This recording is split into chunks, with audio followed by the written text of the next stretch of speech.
Our topic today is falls in the elderly. টপিকটা একটু peculiar,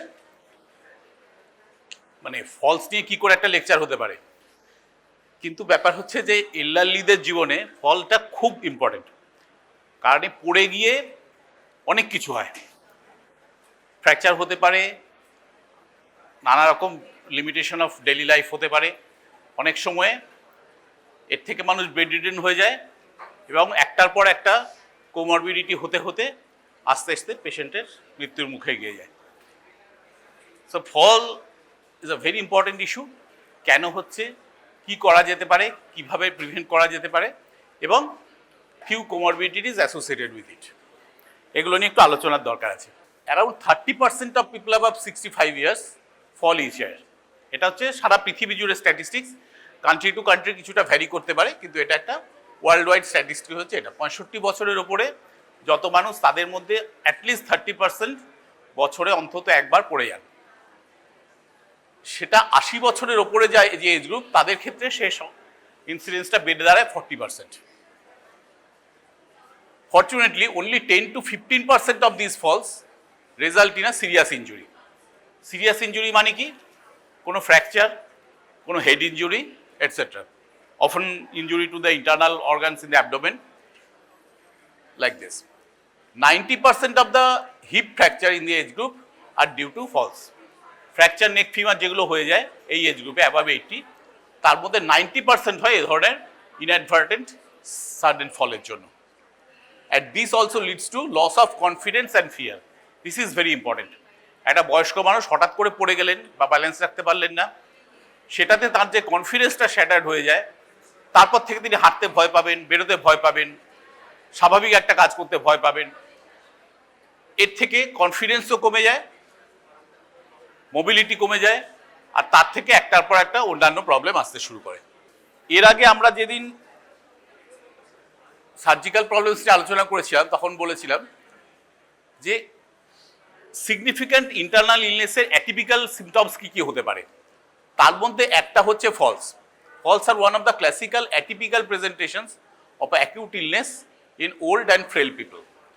ভিতরে একটা সিগনিফিক্যান্ট ইলনেস রয়েছে, তার জন্য স্ট্যান্ডার্ড যে সিমটমসগুলো আমরা ভাবি সেগুলো কিছুই না এসে এরকম একটা অ্যাটিপিক্যাল সিমটম, জাস্ট পড়ে গিয়ে পেশেন্ট ডাক্তারের কাছে এসছে, সেটাকে ইনভেস্টিগেট করতে গিয়ে আমরা দেখলাম যে তার হয়তো একটা সাবডুরাল হেমাটোমা আছে বা একটা পার্কিনসনিজম ডেভেলপ করেছে, এরকম। Reduced reserves in older people's neurological function. They are less able to maintain their balance when challenged by an acute illness. এমনিতে একটু ব্যালেন্সের প্রবলেম হচ্ছিল, সামান্য অ্যাটাক্সিয়া হচ্ছিল, এবার হঠাৎ করে পেশেন্টের একটা অ্যাকিউট ইলনেস হলো, একটা নিউমোনিয়া হলো বা একটা সাডেন ইউটিআই হয়েছে, তার থেকে একটু আর্লি সেপ্টিসিমিয়া রয়েছে। তো এই সমস্ত ব্যাপারে অ্যাকিউট এক্সাজারবেশন অফ দ্যাট ডিসইকুইলিব্রিয়াম হয়ে থাকে, তার থেকে পেশেন্ট হঠাৎ করে পড়ে গেল। So suspect an acute illness when falls have suddenly occurred over a period of few days. বয়স্ক মানুষ কিন্তু মোটামুটি হাঁটাচলা করেন, বাইরে যান, বাগানে যান, হাঁটতে বেরোন, হঠাৎ দেখা যাচ্ছে গত 15 দিনে তিনি 3-4 বার পড়ে গেছেন। এটাকে সবসময় সিগনিফিক্যান্ট হিসেবে ধরতে হবে এবং দেখতে হবে যে এর পিছনে কোনো আন্ডারলাইন সিগনিফিক্যান্ট কজ আছে কিনা।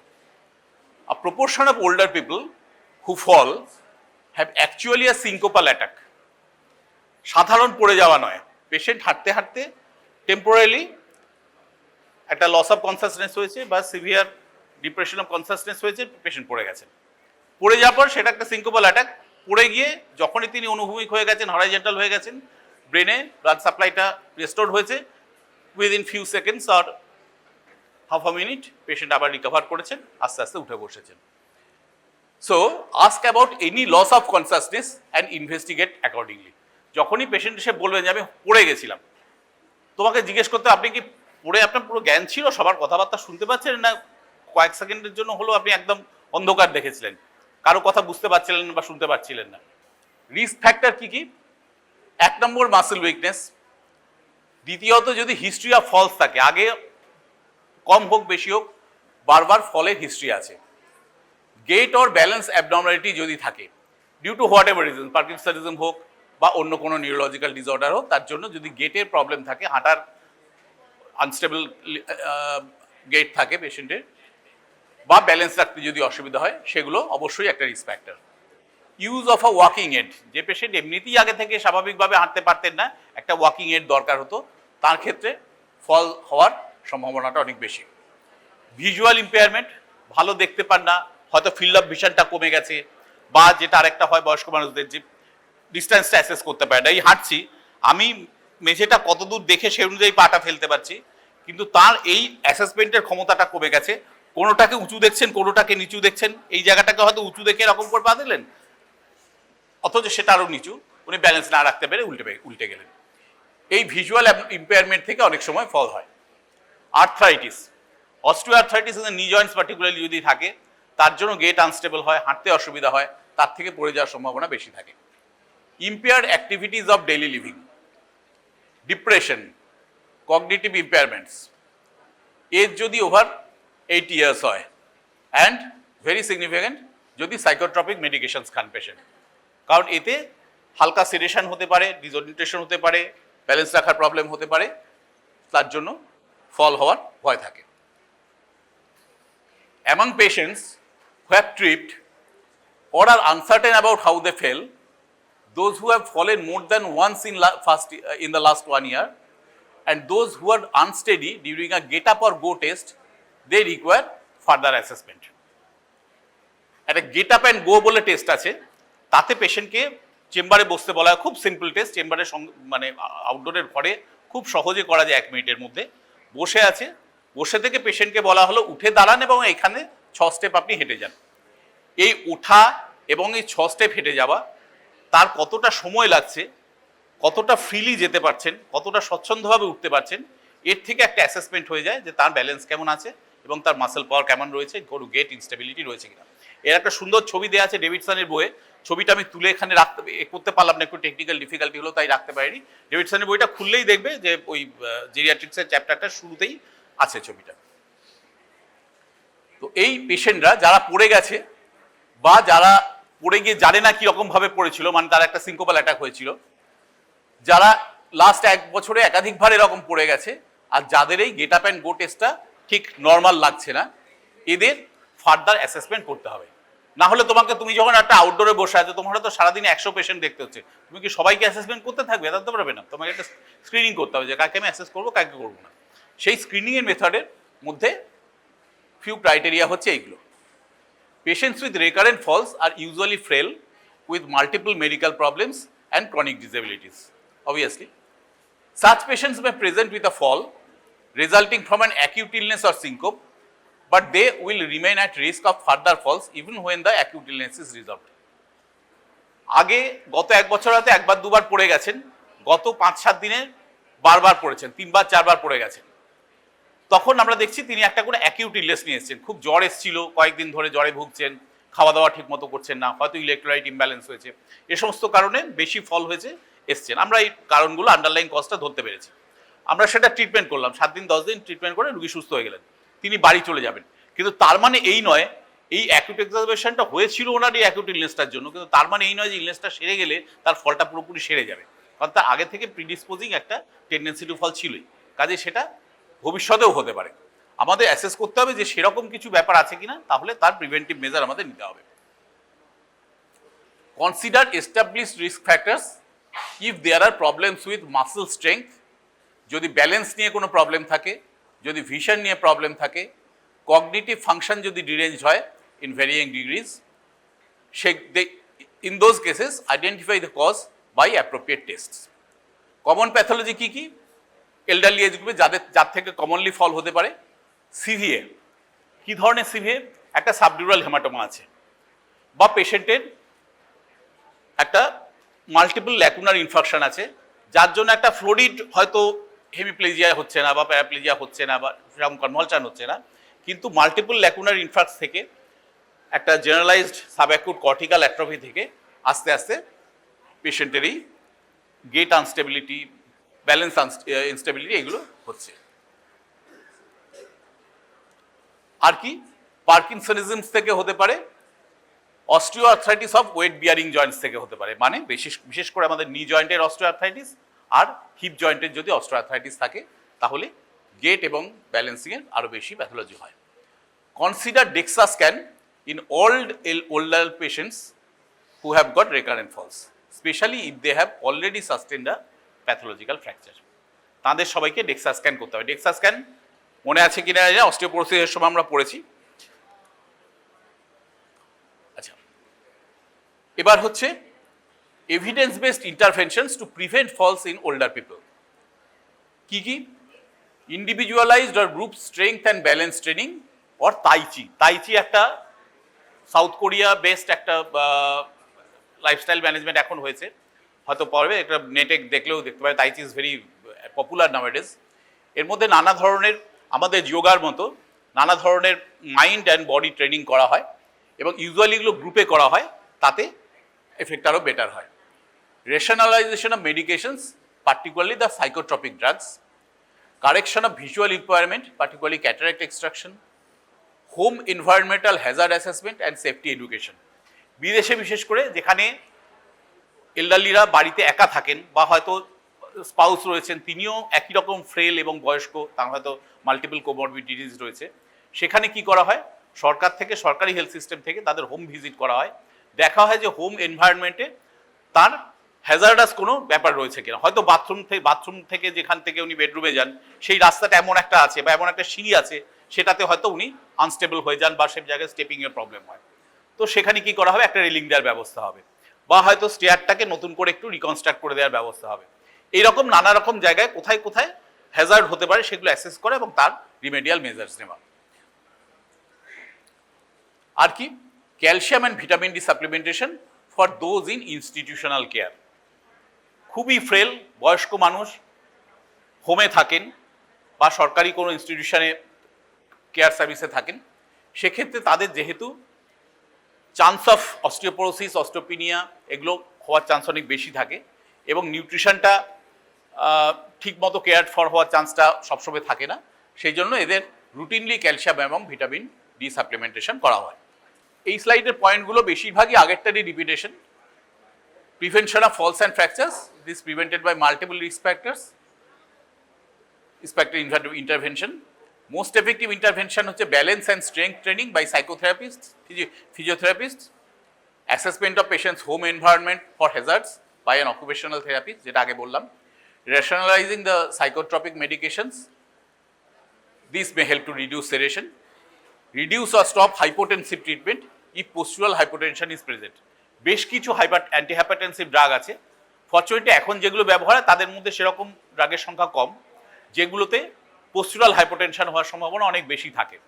যেমন ধরো ক্লোনিডিন থেকে হওয়ার সব চান্স বেশি থাকে। প্রাইজোসিন খুব কমন, প্রাইজোসিন পপুলারলি এখনও ব্যবহার হয় প্রচুর। প্রাইজোসিন খেলে এই পোস্চুরাল হাইপোটেনশন হওয়ার সম্ভাবনা অনেক বেশি থাকতো, যে জন্য এখন একটা স্পেশাল প্রিপারেশন ইউজ করা হয়, যেটাকে গিটস প্রিপারেশন বলে, যেটা শুধু রাতে খায় পেশেন্ট। ওয়ান্স ডেইলি প্রিপারেশন, শুধু রাতে খাবেন। পোস্চুরাল হাইপোটেনশন যেটা হবে বেশিরভাগটা ওই রাতে ঘুমানোর সময় পেরিয়ে যাবে, বাকি সারাদিন চান্সটা কম থাকবে।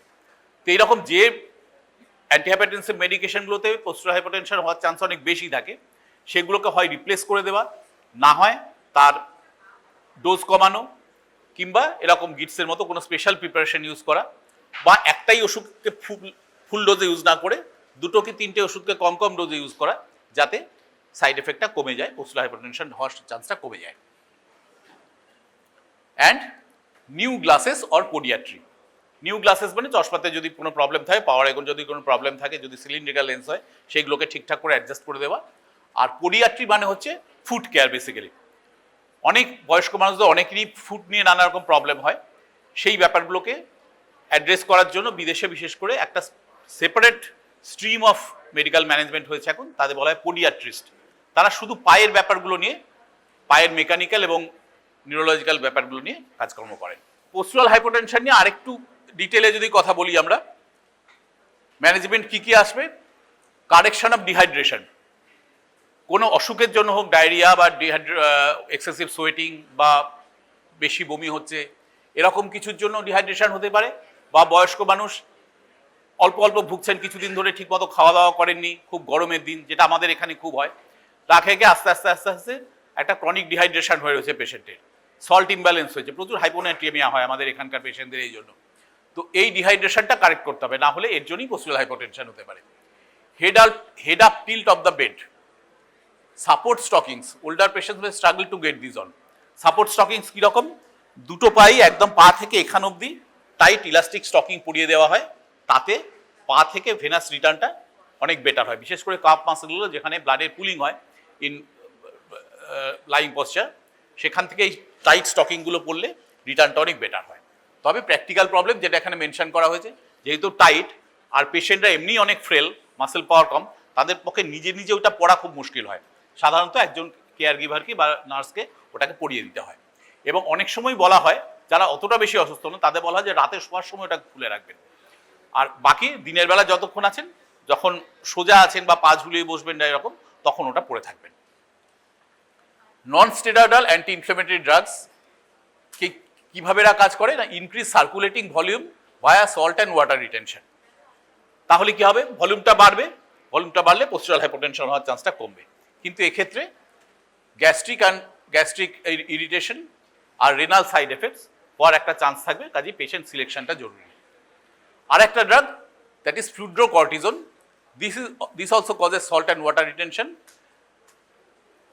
এবং অনেক সময় সেটা এত বেশি রিটেনশন করে যে তাতে ফ্লুইড ওভারলোড হয়ে পেশেন্ট টলারেট ঠিক মতো করতে পারে না, কাজে এক্ষেত্রে পেশেন্ট সিলেকশনের একটা ব্যাপার আছে। Another drug which works very well, কিন্তু আমাদের এখানে অতটা পপুলার নয় বা অতটা ভালো অ্যাভেলেবল নয়, সেটা হচ্ছে midodrine. This is alpha adrenergic agent. এর অন্যান্য কিছু কিছু সাইড এফেক্ট আছে বলে এটা ইউকেতে লাইসেন্স নয়, এটা ডেভিডসন থেকে নিয়েছি এই টেবিলটা, ইউকের ইংল্যান্ডের বই, কাজে ওটা ওখানকার ব্যাপারটা ওরা মেনশন করেছে। ইউকেতে এটা লাইসেন্স নয়, আমাদের দেশে লাইসেন্স, কিন্তু অতটা ভালো পাওয়া যায় না। এটা যাদের কোনোভাবেই হাইপোটেনশনকে ঠিক করা যাচ্ছে না তাদের অনেক সময় মিডোড্রিন ইউজ করা হয়।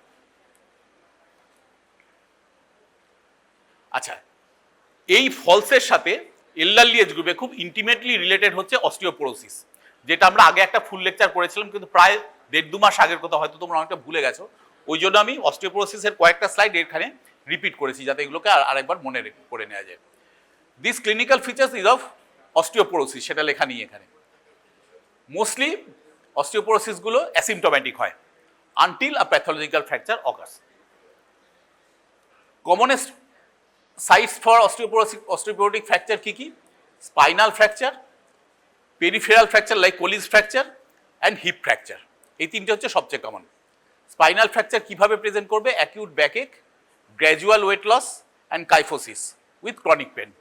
ওয়েট লস কেন? ভার্টিব্রা ফ্র্যাকচার হয়ে যায়, পেশেন্টের অ্যাপারেন্ট একটা লস অফ হাইট হবে, পেশেন্ট আস্তে আস্তে এরকম করে কুঁজো হয়ে যাবে। যত বেশি হবে, আগে খুব দেখা যেত, এখনো খুব বয়স্ক মানুষ অনেকে দেখা যাবে এরকম কুঁজো হয়ে গেছে, সোজা হাঁটতে পারছেন না। তার কারণ কি?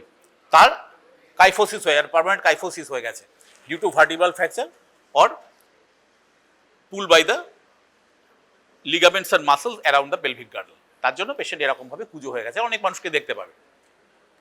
এবং তার সাথে একটা ক্রনিক ব্যাকএক, এখানে একটা ফ্র্যাকচার এরকম হয়ে আছে ছোট, তাতে বিরাট কিছু মুভমেন্ট যেহেতু হচ্ছে না, তাই অসহ্য ব্যথা নেই, কিন্তু একটা ঘিনঘিনে ব্যথা পেশেন্টের সবসময় হয়ে আছে, কখনো কমছে কখনো বাড়ছে, যখনই নিচু হতে যাচ্ছেন হচ্ছে, যখন ল্যাট্রিনে গিয়ে যখন স্কোয়াট করতে যাচ্ছেন তখন হচ্ছে, এরকম একটা ব্যাপার হয়। Acute vertebral fracture which often radiate to anterior chest or abdominal wall. ভার্টিব্রাতে ফ্র্যাকচার হয়েছে, তার রেফার্ড পেনটা আমার অ্যাবডোমিনাল ওয়ালে হচ্ছে বা চেস্ট ওয়ালে হচ্ছে। This may mimic AMI. যদি খুব ব্যথা হয়, এখান থেকে চেস্টে এরকম জায়গাতে একটা ব্যথা হয়ে আছে, খুব ব্যথা হচ্ছে, পেশেন্ট ভাবছে বা তার যারা কেয়ার গিভার তারা ভাবছে পেশেন্টের হার্ট অ্যাটাক হয়ে গেছে। যদি পেটে হয় সেটা একটা ইন্ট্রাঅ্যাবডোমিনাল প্যাথোলজিও মনে হতে পারে, এরকম একটা জায়গা বা এরকম একটা জায়গায় ওরকম একটা ইল ডিফাইন্ড পেন সবসময় হয়ে থাকছে, কখনো কমছে কখনো বাড়ছে, এরকম হতে পারে। সেটা মনে হচ্ছে পেটের ভিতরে একটা গ্যাসের ব্যথা বলে অনেকদিন চলবে, কেউ বলে ওর জন্য পেটে হয়ে গেছে, অ্যাপেন্ডিক্সের ব্যথা ইত্যাদি হতে থাকবে, কিন্তু ব্যাপারটা অ্যাকচুয়ালি ভার্টিব্রাল ফ্র্যাকচার জন্য রেফার্ড পেন হচ্ছে চেস্টে বা অ্যাবডোমেনে। পেরিফেরাল ফ্র্যাকচার সেটা কীভাবে দেখা যাবে? লোকাল পেন হবে, টেন্ডারনেস হবে, ডিফর্মিটি হবে। ধরো কোলিস ফ্র্যাকচার খুব কমনলি হয় এই সমস্ত পেশেন্টের, প্যাথোলজিক্যাল ফ্র্যাকচার, সেখানে একটা লোকাল পেন হবে, লিমিটেশন অফ মুভমেন্ট হবে, স্টিফনেস অফ জয়েন্ট হবে, এগুলো নিয়ে পেশেন্ট প্রেজেন্ট করবে। আর কি? Hip fracture, where the affected leg is shortened and externally rotated. এই হিপে হয়তো একটা প্যাথোলজিক্যাল ফ্র্যাকচার হয়ে আছে, ফ্র্যাকচার নেক ফিমার হয়ে গেছে, লিম্বটা একটু শর্টেন্ড হয়ে যাবে, কারণ নিচের যে পোর্শনটা, যেটা নিচের এটা আর ওপরে একটা পোর্শন, নিচের পোর্শনটা মাসল পুলে একটু উঠে আসবে, তার সাথে এক্সটার্নালি রোটেটেড হয়ে যাবে, যার জন্য লিম্বের লেংথটা, অ্যাপারেন্ট লেংথটা একটু সামান্য হলেও কমে যাবে। Many patients present with incidental osteopenia with on X-ray. আমরা অন্য কোনো কারণে পেশেন্টের একটা চেস্ট এক্স-রে করেছি, করতে গিয়ে দেখছি রিপগুলো একদম ট্রান্সপারেন্ট লাগছে। যদি কোনো হিপের ছবি হয়, দেখছি যে হিপের ইলিয়াল বোনগুলো যেরকম একটা ডেন্সিটি থাকার কথা তার চেয়ে অনেক হালকা লাগছে। এই যে অন্য কিছু এক্সরেতে দেখতে গিয়ে আমরা ইনসিডেন্টালি দেখছি যে অনেক অস্টিওপিনিয়া মনে হচ্ছে, তো সেইটা maybe a presenting feature of a significant osteoporosis. Investigation কি কি করা হয়, সবচেয়ে ইম্পর্টেন্ট যেটা আগের দিন এক্সপ্লেন করেছিলাম, আরেকবার বলি, এটা থেকে শর্ট নোটও আসে তোমাদের পরীক্ষাতে, সেটা হচ্ছে pivotal investigation is DEXA. Full form হচ্ছে dual energy X ray absorptiometry. DEXA scan এটা কোথায় কোথায় করা হয়? অ্যাট লাম্বার স্পাইন কিংবা হিপ, এই দুটো জায়গা আইডিয়ালি করা হয়। এতে কি দেখা যায়? Provides an image of the region studied, a bone marrow density measurement. Bone marrow ডেন্সিটিটা কি না, পার স্কোয়ার মিটার এরিয়া কত গ্রাম হাইড্রক্সি অ্যাপাটাইট রয়েছে, মানে বোন টিস্যু রয়েছে, সেটার একটা ডিজিটাল অ্যাসেসমেন্ট হয়। তার থেকে দুটো স্কোর পাওয়া যায়, একটা টি স্কোর আর একটা জেড স্কোর। টি স্কোরটা কি না, তোমার টেস্ট করা হচ্ছে তোমার সাথে একটা ইয়াং হেলদি কন্ট্রোল, তার যা টি স্কোর, এই দুটোর মধ্যে কত স্ট্যান্ডার্ড ডেভিয়েশন ডিফারেন্স রয়েছে, এটা হচ্ছে টি স্কোর। আর জেড স্কোর হচ্ছে তোমার এজ গ্রুপের আরেকজন নর্মাল, তার সাথে তোমার স্কোরের, তোমার বোন ম্যারো ডেন্সিটির কত স্ট্যান্ডার্ড ডেভিয়েশন ডিফারেন্স রয়েছে, how many standard deviation the patient's bone marrow density deviates from age matched control.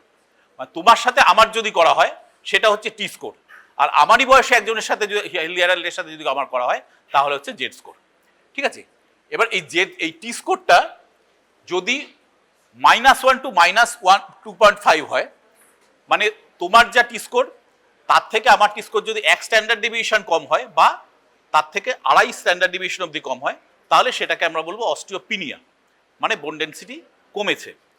আর যদি 2.5 এর চাইতেও 2.5 স্ট্যান্ডার্ড ডেভিয়েশনের চাইতেও কমে গিয়ে থাকে টি স্কোরটা, তাহলে দ্যাট অ্যামাউন্টস টু অস্টিওপোরোসিস। তাহলে যদি তোমার শর্ট নোট আসে, ডেক্সা স্ক্যানের ফুল ফর্ম কি, কোথায় কোথায় সেটা করা হয়, জিনিসটা কি কি দেখা হয়, what is T score, what is Z score, এবং তার সিগনিফিক্যান্ট এইটুকু কথা, এইটুকু যদি তুমি লিখে দাও 5 নম্বরের মধ্যে 4 নম্বর তুমি হেসে খেলে পেয়ে যাবে অ্যাটলিস্ট। ঠিক আছে,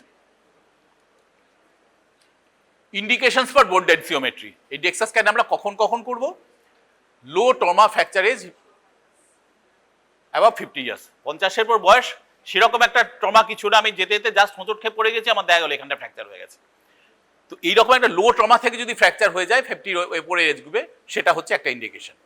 ক্লিনিক্যাল ফিচার্স অফ অস্টিওপোরোসিস যদি পাওয়া যায়, আগের যেগুলো বললাম, হাইট লস, কাইফোসিস, এগুলো যদি কিছু থাকে, প্লেন এক্সরেতে যদি আমরা অস্টিওপিনিয়া দেখতে পাই, যেটা একটু আগে বললাম, কর্টিকোস্টেরয়েড থেরাপি, এটা খুব ইম্পর্টেন্ট, কারণ প্রচুর রোগে প্রলং কর্টিকোস্টেরয়েড ইউজ করতে হয়। তাদের মধ্যে কার অস্টিওপোরোসিস হওয়ার সম্ভাবনা থাকবে এবং কার আমরা ডেক্সা স্ক্যান করে দেখবো যে অস্টিওপোরোসিস হয়েছে কিনা, সেটা হচ্ছে যদি more than 3 months more than 7.5 milligram prednisolone daily patient পায়। একে আমাদের দেখতে হবে মাঝে মাঝে ডেক্সা স্ক্যান করে যে এর অস্টিওপোরোসিস ডেভেলপ করছে কিনা। দুটো ফিগার, 3 মাসের বেশি, 7.5 মিলিগ্রামের বেশি ডেইলি, এটা হচ্ছে প্রেডনিসোলনের জন্য। অন্যান্য যেগুলো রিলেটেড মলিকুল আছে তাদের ইন্ডিভিজুয়াল ডোজ যা হবে সেটা ধরে হিসেব করতে হবে। ধরো পেশেন্ট মিথাইল প্রেডনিসোলন পাচ্ছেন, মিথাইল প্রেডনিসোলন আর প্রেডনিসোলন হচ্ছে 4:5 হয়, মানে 5 milligram prednisolone is equivalent two 4 milligram methyl prednisolone. আবার ডেফ্লাজাকর্ড বলে একটা স্টেরয়েড আছে, এখন অনেক ইউজ হয়, ডেফ্লাজাকর্ড হচ্ছে 5:6, মানে 5 milligram prednisolone is equivalent to 6 milligram of deflazacort. এইভাবে মিথাইল প্রেডনিসোলন ইকুইভ্যালেন্ট ডোজ করে দেখতে হবে যে 7.5 মিলিগ্রামের বেশি মিথাইল প্রেডনিসোলন যদি 3 মাসের বেশি পেশেন্ট কন্টিনিউ পেতে থাকে, তাহলে তার অস্টিওপোরোসিস হওয়ার চান্স থাকবে এবং সেক্ষেত্রে প্রয়োজন হলে ডেক্সা বোন ডেন্সিওমেট্রি করে দেখার দরকার হতে পারে। Family history of heap fracture যদি থাকে, লো বডি ওয়েট যদি হয়, বিএমআই লেস দ্যান 18, বিএমআই বেশি হতে পারে ওবেসিটির জন্য, ডায়াবেটিসের জন্য, আরও হাজার কারণের জন্য, কিন্তু বোন ম্যারো বিএমআই যেখানে কম আছে, 18-এর কম রয়েছে, তার মানে তার ম্যালনিউট্রিশন এবং রেজাল্টেড অস্টিওপোরোসিস হওয়ার সম্ভাবনা অনেক বেশি। আর্লি মেনোপজ, যদি লেস দ্যান 45 ইয়ার্সে মেনোপজ হয়ে গিয়ে থাকে, সেক্ষেত্রে কর্টিকোস্টেরয়েডের যে প্রোটেক্টিভ এফেক্টটা ছিল সেটা চলে গেছে। কাজেই এই মহিলার অস্টিওপোরোসিস হওয়ার সম্ভাবনা বেশি থাকবে, একে বোন ডেনসিমেট্রি আমার করার দরকার হতে পারে। ডিজিজেস অ্যাসোসিয়েটেড উইথ অস্টিওপোরোসিস, কী কী ডিজিজ, একদম শেষে একটা টেবিল আছে, ওটা আমি আরেকবার দেখিয়ে দেবো। Increase fracture risk on risk factor analysis, FRAX বা কিউ ফ্র্যাকচার একটা টেবিল আছে, সেটা থেকে রিস্ক ফ্যাক্টর অ্যানালিসিস করা যায়। Assessing response of osteoporosis to treatment, যে পেশেন্টের অস্টিওপোরোসিস ট্রিটমেন্ট আমরা করছি with bisphosphonate or whatever, তার ট্রিটমেন্টের রেসপন্স কতটা হচ্ছে সেটা দেখার জন্য আমাদের ডেক্সা স্ক্যান করা দরকার হতে পারে। স্ক্রিনিং করার সময় we have to ask for the predisposing causes like early menopause, excessive alcohol intake, smoking and corticosteroid therapy, signs of endocrine disease, neoplasia, inflammatory diseases, history of false if any, renal, hepatic or thyroid function, immunoglobulins, screening for celiac disease, serum 25 hydroxy D3 and parathyroid hormone, and levels of sex hormones and gonadotropins. এইগুলো আমাদের দেখতে হবে। যদি early onset osteoporosis হয়ে থাকে অনেক কম বয়সে, কোনো কারণ খুঁজে পাওয়া যাচ্ছে না, আননোন কজ, এদের ক্ষেত্রে we may have to go for a trans iliac বোন বায়োপসি। এই ট্রান্স ইলিয়াক রিজিয়ান থেকে খুব ছোট্ট একটা বোনের চিপ বার করে নিয়ে সেটা থেকে টেস্ট করে দেখা হয়। ম্যানেজমেন্ট কি খুব খুব শর্টে বলতে গেলে, reduce the risk of fracture, smoking cessation, moderation of alcohol intake, dietary calcium and vitamin D3 intake, exercise, কারণ পেশেন্ট যত সিডেন্টারি লাইফ লিড করবেন তত চান্স বাড়বে। Hip protectors, compliance is often poor, অনেক খুব বয়স্ক মানুষ ফ্রেল, হাঁটাচলা ঠিক মতো করে দেয়, তাদের অনেক সময় হিপ প্রোটেক্টর পরিয়ে দেওয়া হয়, বিশেষ করে যারা কেয়ার হোমে থাকেন, কিন্তু ওগুলো যে একটু কামবারসাম, ওই জন্য অনেক বয়স্ক মানুষ পড়তেও চান না। ড্রাগ ট্রিটমেন্ট কি কি, জাস্ট নামগুলো মেনশন করে যাচ্ছি, এটা অস্টিওপোরোসিসের জন্য। Reduce the risk of osteoporotic fracture in the randomised control trials. Overall দেখা গেছে যে চান্স অফ প্যাথোলজিক্যাল ফ্র্যাকচার কমে এগুলোতে। Drug treatment considered in patients with bone marrow density of T score less than 2.5, 1 to 2.5, মানে অস্টিওপিনিয়া রেঞ্জে যখন থাকবে তখন আমরা ড্রাগ দেবো না, unless the patient has got a corticosteroid induced osteoporosis, কারণ সেখানে হওয়ার চান্সটা অনেক বেশি। সেখানে আমরা -1 থেকে -2.5 এর মধ্যে টি স্কোর থাকলে তাতেই আমরা দিতে পারি। আদারওয়াইজ যদি ওই ফ্যাক্টরটা না থাকে তাহলে 2.5 এর নিচে যদি টি স্কোর হয় তখন বিসফসফোনেট ইউজ করা হয়। বিসফসফোনেটের মধ্যে কমনেস্ট যেটা ইউজ করা হয় সেটা হচ্ছে অ্যালেন্ড্রোনেট। এটা ভার্টিব্রাল ফ্র্যাকচারের রিস্ক 40% কমিয়ে দেয়, নন ভার্টিব্রাল ফ্র্যাকচারের রিস্ক 25% কমিয়ে দেয়, particularly in post menopausal women. এছাড়া এফেক্টিভ ড্রাগ ট্রিটমেন্ট আর কি কি আছে, রিসেড্রোনেট, জোলেড্রোনেট, প্যারাথাইরয়েড হরমোন, স্ট্রনসিয়াম র্যানিলেট আর ডেনোসুম্যাব। নামগুলো মনে রাখলেই যথেষ্ট, তার বেশি কিছু দরকার নেই। ফাইনালি ওই কজেস অফ অস্টিওপোরোসিস যেটা প্রথমে বললাম, যে একবার টেবিলটা বলে দেবো, সেটা হচ্ছে একটা হচ্ছে এন্ডোক্রিন ডিজিজ, তার মধ্যে hypogonadism, hyperthyroidism, hyper parathyroidism and Cushing syndrome. Inflammatory ডিজিজের মধ্যে inflammatory bowel disease like Crohn's disease, ulcerative colitis etcetera, rheumatoid arthritis and ankylosing spondylitis, এগুলো কমন। ড্রাগসের মধ্যে corticosteroids, GnRH analogues agonists, aromatase inhibitors, thyroxine যদি বেশি দিয়ে দেওয়া হয়, ওভার রিপ্লেসমেন্ট যদি করা হয়, thiazolidinediones, this is a class of antidiabetic drug like pioglitazone, rosiglitazone etcetera, sedatives, anticonvulsants, alcohol excess, heparin, এইগুলো থেকে লং টার্ম ইউজে অস্টিওপোরোসিস তৈরি হতে পারে। Malabsorption syndrome and chronic liver disease থেকে হতে পারে অ্যামাং দ্য গ্যাস্ট্রোইন্টেস্টিনাল ডিজিজেস। আর মিসেলেনিয়াস হেডে যেগুলো আসে, myeloma, homocystinuria, anorexia nervosa, highly trained athletes, HIV infection, Gaucher's disease, this is a glycogen storage disease, systemic mastocytosis, immobilization, poor diet and low body weight and antibodies to OPG. These are the causes of osteoporosis and osteoporotic fractures. একটা মজার ব্যাপার হচ্ছে, অতিরিক্ত training এর জন্য, এই যে লিখেছে হাইলি ট্রেন্ড অ্যাথলেটস, অতিরিক্ত ট্রেনিং এর জন্য অস্টিওপোরোসিস হতে পারে, বেশি ক্যালসিয়াম মোবিলাইজেশন হতে পারে, আবার একেবারে ইমোবিলাইজেশন বা ওভারলি সিডেন্টারি লাইফস্টাইলের জন্য হতে পারে, দুটোই ইকুয়ালি পসিবল। তো এই গেল আমাদের মোটামুটি অস্টিওপোরোসিসের ব্যাপার, which is intimately related with the untoward effects of fall in the elderly. এরপর আমরা জাস্ট 3টে স্লাইড আমরা করব, সেটা হচ্ছে the socio economic aspects of the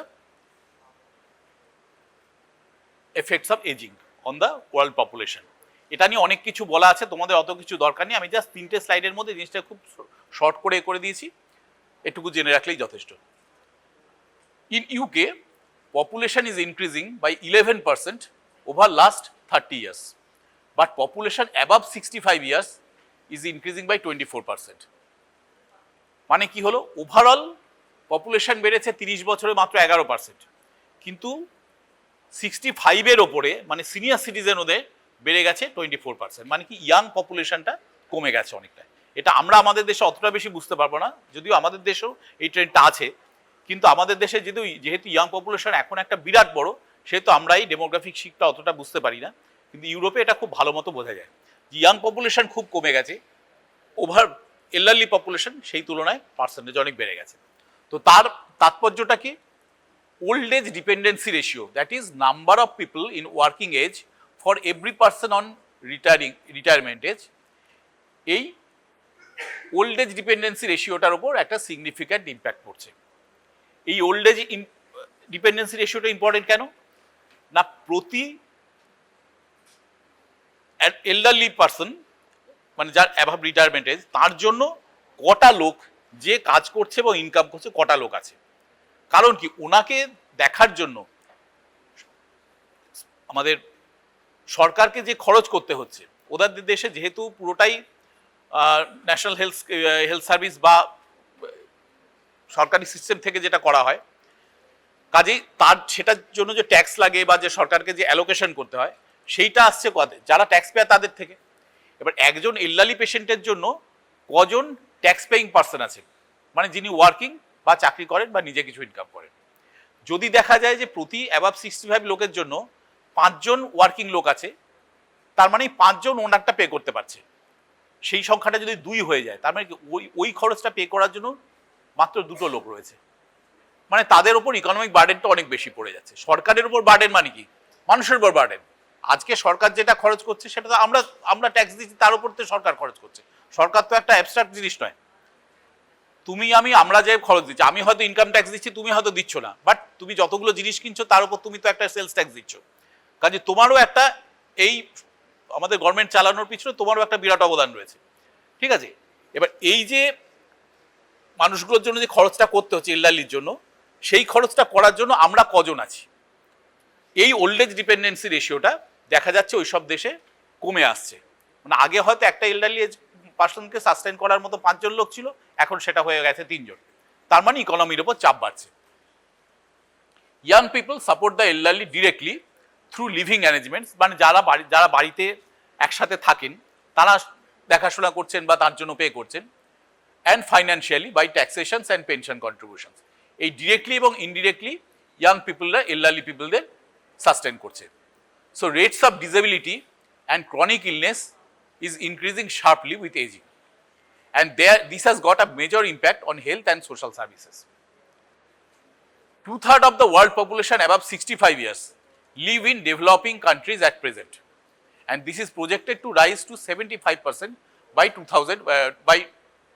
2025. এটা আমি 6-7 বছর আগের বই থেকে নিয়েছি, তখন 2025 এর স্ট্যাটিস্টিক দিয়েছিল, এখন সেটা আরো বাড়বে। যে ওভারঅল সারা পৃথিবীতে অ্যাবাভ 65 যে এজ রয়েছে, সেটা কিন্তু তার 2/3 রয়েছে ডেভেলপিং কান্ট্রিজে, থার্ড ওয়ার্ল্ড কান্ট্রিজে বা ইন্ডিয়ার মতো ডেভেলপিং কান্ট্রিজের মধ্যে। ন্যাচারালি এ সমস্ত জায়গায় সরকারের খরচ আরও কম, সরকার ইনফ্রাস্ট্রাকচার আরও কম, সুতরাং এল্ডারলিদের লাইফের উপর তার প্যাসিভ ইম্প্যাক্ট আরও অনেক বেশি। যেগুলো ডেভেলপ কান্ট্রিজ আমেরিকা বা ওয়েস্টার্ন ইউরোপের মতো, সেসব জায়গায় সরকারের ভূমিকাটা আরও অনেক বেশি, আমাদের এই সমস্ত দেশের ভূমিকাটা আরও অনেক কম। কাজেই এল্ডারলিদের ওয়েলবিং এর উপর পজিটিভ এফেক্টটা আরো অনেক কম হয়ে যাচ্ছে। সোশ্যাল প্রবলেমস কি কি হচ্ছে এর জন্য এল্ডারলিদের? Number 1 is isolation, there is loneliness, financial instability, ageism কথাটার মানে কি, যত বয়স বাড়ে তত মানুষের অ্যাপার্ট ফ্রম ফিজিক্যাল প্রবলেমস তার যে মেন্টালিটিতে যে প্রবলেমটা হয়ে যায়। ম্যাক্সিমাম লোকের খুব উদ্যোগ নেওয়ার ক্ষমতাটা কমে যায়, ফার্স্ট কিছু করব বা লাইফে সব কিছু পার্টিসিপেট করব, এই ব্যাপারটা আস্তে আস্তে অনেকেরই কমে যায়। That is ageism. Mobility issues, mental health problems, these are often caused by bereavement. Bereavement মানে কি, একজন স্পাউস বা খুব নিয়ার অ্যান্ড ডিয়ার ওয়ান্স মারা গেলেন, এটা হচ্ছে বিরিভমেন্ট। তার জন্য কি হয়, মেন্টাল হেলথ ইস্যুস এসে যায়। Often there is forced retirement. রিটায়ারমেন্টের বয়স হয়নি, 65-তে রিটায়ার করতেন, এমন একটা হয়তো কোম্পানিতে চাকরি করতেন, আমাদের কোনো প্রাইভেট কোম্পানি বা সরকারির মধ্যে ধরো বিএসএনএল এর, প্রচুর বিএসএনএল এর হাজার হাজার মানুষকে ভলেন্টারি রিটায়ারমেন্ট নিতে হয়েছে। এরকম সরকারি স্তরেও অনেক জায়গায় এরকম ইন্টারন্যাশনাল রিটায়ারমেন্ট নিয়ে নিতে হয়। যিনি 65 অবধি চাকরি করবেন বলে একটা মানসিক প্রস্তুতি নিয়েছিলেন, তাকে যদি 53 বছর বয়সে একটা ফাইন্যান্সিয়াল প্যাকেজ নিয়ে রিটায়ার করে যেতে হয়, এটা অনেক সময় মেন্টালি খুব ডিভাস্টেটিং হয়। যার ধরুন ছেলে মেয়ে নেই বা হয়তো তাকে সে ঠিক মতো ইনকাম করার মতো নয় বা বয়স অনেক কম, এবার সে এস্টাবলিশড হবে, তারপর কি হবে না হবে সেটা নিয়ে একটা টেনশন আছে, সবসময় সেটা ফ্রুটফুল হয় না। এই সমস্ত কারণে মেন্টাল এবং ইমোশনাল ইনস্টেবিলিটি হতে পারে। So often these subjects feel disconnected from society. এরপর কি, অ্যাবিউজ। অ্যাবিউজ হচ্ছে exploitation by financial scams and fraud, যেটা প্রচুর হচ্ছে এখন, দিনকে দিন আরো বাড়ছে, এবং অফেন দিস ইজ ডিভাস্টেটিং। খুব ইন্টেলিজেন্ট ওয়েল প্লেস মানুষও এই সমস্ত ডিজিটাল ওয়ার্ল্ডে সবসময় কেয়ারফুল থাকতে পারছেন না বলে ফ্রডের শিকার হয়ে যাচ্ছেন। কোটি কোটি টাকা অ্যাকাউন্ট থেকে বেরিয়ে যাচ্ছে, এরকম খবর প্রচুর খবর কাগজে দেখতে পাবে। এরা যে সবাই খুব বোকা শোকা মানুষ, বুঝতে না পেরে ওটিপি দিয়ে দিয়েছেন তা তো নয়। এমন এমন পরিস্থিতি তৈরি হয়ে যায় যে তারা ভয় পেয়ে বা ডিউপড হয়ে অনেক সময় দিয়ে ফেলেন, এরকম ভাবে ফ্রডের শিকার হয়ে যান। Individual exploitation, lack of senior friendly infrastructure and housing. প্রচুর ব্যাপার এগুলো যদি ইউরোপে যাও বা সিঙ্গাপুরের মতো কোনো মানে ডেভেলপড কান্ট্রিজে যাও, তাহলে দেখতে পাবে যে সব কিছু সরকারি ইনফ্রাস্ট্রাকচার বা পাবলিক ইনফ্রাস্ট্রাকচার হ্যান্ডিক্যাপদের জন্য, ডিফারেন্টলি এবলদের জন্য এবং এল্ডারলি পার্সনদের জন্য কাস্টমাইজ করা থাকে। একটা রাস্তা দিয়ে তুমি যাচ্ছ, সেখান দিয়ে তুমি একটা ফুটে উঠবে, সব জায়গায় একটা র্যাম্প থাকবে, সেখানে থাকবে রেলিং থাকবে, বিভিন্ন জায়গায় লিফট থাকবে, যারা সিঁড়ি দিয়ে উঠতে পারবে না তাদের জন্য। সবাই হয়তো সেই লিফটে এন্ট্রি পাবে না, কিন্তু একজন মানুষ যিনি হুইল চেয়ারে যাচ্ছেন বা কোনো রকমের দাঁড়াতে পারছেন, তিনি যাতে লিফটে ইউজ করতে পারেন সেরকমভাবে ব্যবস্থা সবসময় করা থাকে। বিজি রোডে সব জায়গায় একটা ওভারব্রিজ থাকে, সে ওভারব্রিজের সঙ্গে লিফট থাকে, এরকম নানা রকম ব্যবস্থা থাকে। এই জিনিসগুলো ডেভেলপড কান্ট্রিজের বাইরে অনেক জায়গাতেই থাকে না, আমাদের দেখতেই পাচ্ছ বিভিন্ন জায়গায়, সব জায়গায় থাকে না, বা থাকলেও সেটা ইনঅ্যাডিকুয়েট থাকে, সবসময় কাজ করে না, এগুলো প্রবলেম হয়। Change in family structure and their impact on health. The change in family structures, conflicts with in-laws, living alone or with aging or ill spouse, all these can contribute to frustration. And lack of new age technological skills or fear of technology can further isolate the elderly from social support systems and healthcare infrastructure. যেটা দিনকে দিন খুব significant হয়ে দাঁড়িয়ে যাচ্ছে। এটা আমরা আমাদের এজ গ্রুপের মানুষরা অতটা ফিল করি না, কিন্তু ধরো যারা অ্যাবাভ 65, বিশেষ করে অ্যাবাভ 70, এরা অনেকেই ডিজিটাল স্যাভি নন, বেশিরভাগই ডিজিটাল স্যাভি নন, এবং নানা রকম যেটা ইনফ্রাস্ট্রাকচারাল হেল্প যেগুলো থাকে, নানা রকম সাপোর্ট সিস্টেম যেগুলো আছে, ম্যাক্সিমামই হচ্ছে এই সমস্ত ডিজিটালি এগুলো মনিটর্ড হয়, সেগুলো এনারা অ্যাভেলই করতে পারেন না। বহু মানুষ আছে এল্ডারলি যাদের ফিঙ্গারপ্রিন্ট মুছে গেছে, খেয়াল করে দেখবে, আমারই এরকম দু একজন আত্মীয় স্বজন আছেন যাদের থাম একদম প্লেন, কোনো রকম ফিঙ্গারপ্রিন্ট একদম মুছে গেছে। এবার যেখানেই ডিজিটাল ফিঙ্গারপ্রিন্ট দিতে হচ্ছে সেখানে তিনি আটকে যাচ্ছেন। তিনি ব্যাংকে যাচ্ছেন, তার আধার কার্ডের সাথে তার মিলছে না, কারণ তিনি কোনো ফিঙ্গারপ্রিন্টই দিতে পারছেন না, এবং এটার কোনো ব্যবস্থা নেই। সরকারিভাবে আছে যে অন্য একটা সেন্টারে সেখানে এইভাবে করা যাবে, এই রেটিনাল করা যাবে ইত্যাদি, কিন্তু প্র্যাকটিক্যালি বেশিরভাগ জায়গায় এগুলো এক্সিস্ট করে না বা হলেও কাজ করে না। বা একটা খুব এল্ডারলি পেশেন্ট, খুব ফ্রেল পেশেন্ট, তার পক্ষে এখান থেকেও ওখান থেকে ওখান যাওয়াটা ফিজিক্যালিও কষ্টকর, হয়তো সঙ্গে যাওয়ার মতো কেউ নেইও, বা তিনি হয়তো নিউরোলজিক্যালি ইনক্যাপেবল, হয় না। এই রকমভাবে এই যে নতুন নতুন টেকনোলজি যেগুলো আসছে, এই টেকনোলজিগুলো অনেক ক্ষেত্রেই বয়স্ক মানুষদের পক্ষে খুব কনজিনিয়াল নয় বা totally incompatible, and that is taking a big toll on the elderly population. এটা চোখ কান খোলা রাখলে চারপাশে নিজের আত্মীয় স্বজনদের মধ্যেই প্রচুর দেখতে পাবে। Finally, this is the last slide. Social interventions in the care of elderly. এটা নীতি হিসেবে চারটে কথা আছে। এক নম্বর হচ্ছে ডোমিসিলিয়ারি ডিসকাশন সার্ভিসেস। যেহেতু এটা ইউকে স্লাইড, ওরা যেটা করেন যে একটা পাড়ার মধ্যে যতগুলো বাড়িতে এল্ডারলি পার্সন থাকেন সেগুলো তাদের লোকাল যে সেন্টার, মেডিকেল সেন্টার, তাদের ওখানে নথিবদ্ধ আছে। ওনারা সপ্তাহে একদিন বা 2 সপ্তাহে একদিন যিনি ডাক্তার আছেন তার ডিউটি হচ্ছে তিনি একদিন করেও তাকে হোম ভিজিট করবেন বা একজন সোশ্যাল ওয়ার্কার তাকে হোম ভিজিট করবেন। কোনো রকম এ ধরনের প্রবলেম হচ্ছে কিনা সেগুলো ডিসকাস করা, কোনো হ্যাজার্ড রয়েছে কিনা যেগুলো আগে বললাম হাঁটা চলা বা অন্যান্য ব্যাপারে, সেইগুলোকে ডিসকাস করা এবং দরকার হলে তার রিহ্যাবিলিটেশন ফেসিলিটি অ্যারেঞ্জ করে দেওয়া। অনেকে আছেন যারা হেলথ সেন্টারে গিয়ে ট্রিটমেন্ট নিতে পারবেন না বা ওষুধ নিতে যেতে পারবেন না, তাদের বাড়িতে ওষুধটা দেওয়ার ব্যবস্থা করা। রেগুলার বেসিসে 2 সপ্তাহ বাদে হোক বা 1 মাস বাদে হোক একবার করে হোম ভিজিট করে তাকে দেখার ব্যবস্থা করা বা কোনো ফিজিওথেরাপি কিছু করার দরকার হলে সেগুলো করার ব্যবস্থা করা। এগুলো কিছু ক্ষেত্রে old age homes and state interventions, এইগুলো হচ্ছে social interventions for the care of the elderly. আর ফাইনালি এথিক্যাল ইস্যুস কি কি in the care of the elderly? Ethical issues বললে এই পয়েন্টগুলোকে বলতে হবে। 1 নম্বর হচ্ছে বেনিফিসিয়েন্স, এগুলো বোধহয় তোমরা পড়েছো আগে, এবারে পরীক্ষায় তো একটা কোশ্চেন ছিল এর থেকে। 1 নম্বর হচ্ছে বেনিফিসিয়েন্স, মানে যা করা হবে তার থেকে যেন পেশেন্টের বেনিফিট হয়। আমি এমন কিছু করবো না যেটা আমার ডাক্তারি বইয়ে তার নিয়ে 3 পাতা আছে, সুতরাং আমি খুব উৎসাহ করে তাকে করলাম, কিন্তু সেটা অ্যাকচুয়ালি তার খুব একটা কিছু কাজে লাগলো না।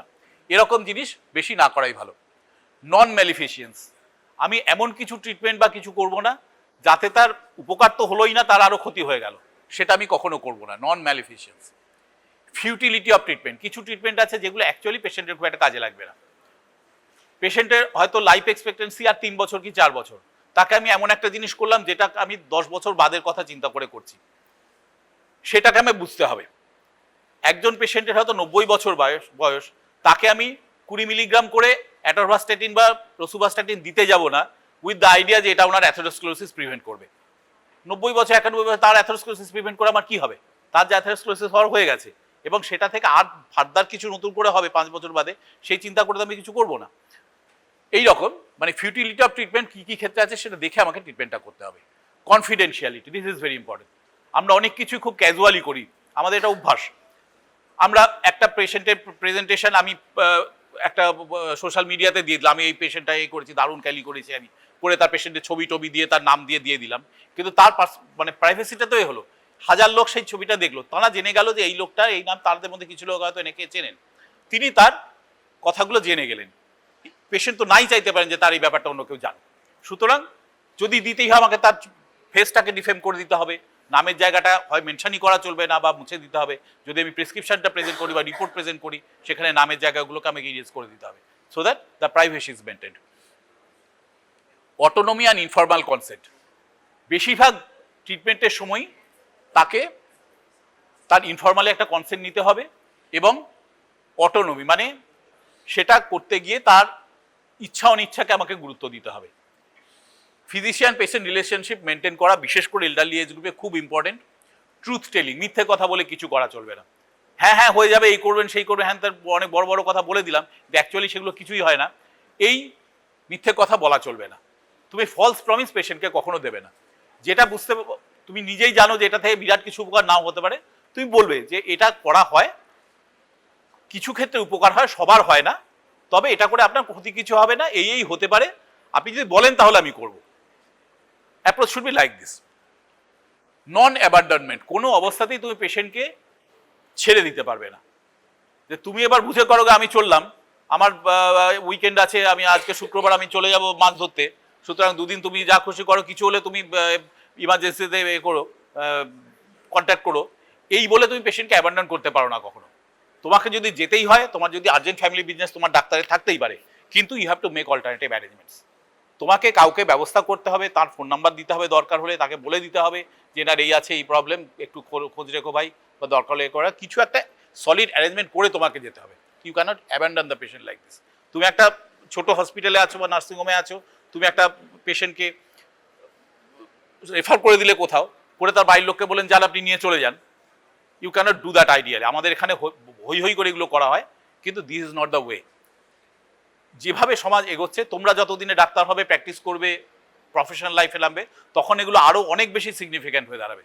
তুমি একটা নার্সিংহোম থেকে খারাপ পেশেন্টকে, সে হাঁপাচ্ছে বা তাকে অ্যাম্বু ব্যাগ টিপতে হচ্ছে, সে অবস্থা একটা অ্যাম্বুলেন্সের টেকনিশিয়ানকে, ধপের টেকনিশিয়ান, সে কিছুই যায় না অ্যাকচুয়ালি, তাকে ধরে পাঠিয়ে দিলে যান তো আপনি 35 কিলোমিটার দূরে সিউড়িতে চলে যান, ওই রকমভাবে কখনোই করতে পারবে না। তোমাকে ঠিকঠাক লোক অ্যারেঞ্জ করে ঠিকঠাক ব্যবস্থা করে তাকে পাঠাতে হবে। এই নিয়ে অতীতে কেস ফেসও হয়েছে, ডাক্তাররা শাস্তিও পেয়েছে অনেক জায়গায়। আর কি, লিমিটেড রিসোর্স ন্যাচারালি ডেভেলপিং কান্ট্রিজে কম হবে, এটা এক্সপেক্টেড। সেইটা বুঝে তোমাকে অ্যালোকেট করতে হবে, কাকে আমি কতটা দেবো, কি করব, optimising the resources for the patient and justice. যে পেশেন্টের যেটা পাওয়া উচিত সেটা তোমাকে এনশিওর করতে হবে। যিনি হয়তো একজন এল্ডারলি ফিমেল, তিনি হয়তো ডোমেস্টিক ভায়োলেন্সের শিকার হয়ে তোমার কাছে এসছেন, তোমার কাজ তাকে ট্রিটমেন্ট করা যেমন, তেমনি তাকে মানে অ্যাপ্রোপ্রিয়েট অথরিটির সাথে তাকে যোগাযোগ করিয়ে দেওয়া, সেটাও তোমার কাজ। তোমাকে যে বসে বসে একটা রিপোর্ট লিখতে হবে, পাঠাতে হবে, এমন কথা নয়। কিন্তু যারা এই ব্যাপারটা দেখেন, যারা এদের ব্যাপারে দায়িত্ব আছে, তাদের অ্যাটলিস্ট কন্ট্যাক্ট করিয়ে দেওয়াটা কিন্তু তোমার দায়িত্বের মধ্যে পড়ছে।